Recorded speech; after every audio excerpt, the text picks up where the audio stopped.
While we're here talking about budgeting and housing, we sort of talked about ranking things that are important to you about a given housing situation, which leads into the importance of goals when you're making a budget. Has either of you found that your work, either learning to be a financial planner or your practical work now that you've been at Palisades Hudson, has shaped the way you think about your own financial goals? We're talking about housing, but also just more generally. Is it a thing that you have gotten more specific with or have refined? Or is it a thing that you sort of had a gut sense for that sort of led you towards financial planning in the first place?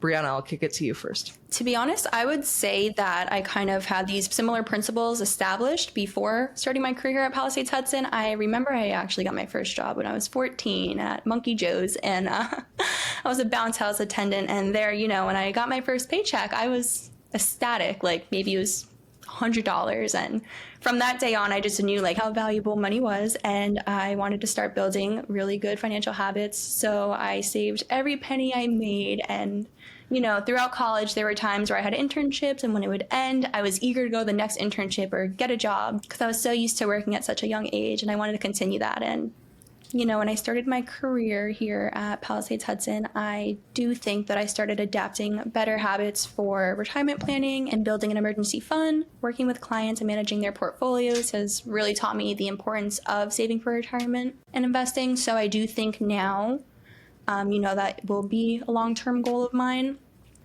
Similar to Brianna, I was already interested in personal finance before starting work here. A lot of my information would just come from looking up questions online when they would pop up for myself or a family member.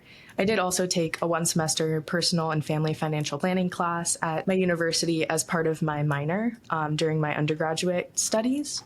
And that had a lot of really basic but really valuable information. And I would encourage people who have access to courses like that as an elective at any level of education to take them. It can be a really great way to lay the foundation, like Brianna said, to build those healthy financial habits and kind of just understand the bigger picture of your finances and the way that cash flow and long-term savings goals and net worth kind of all tied together.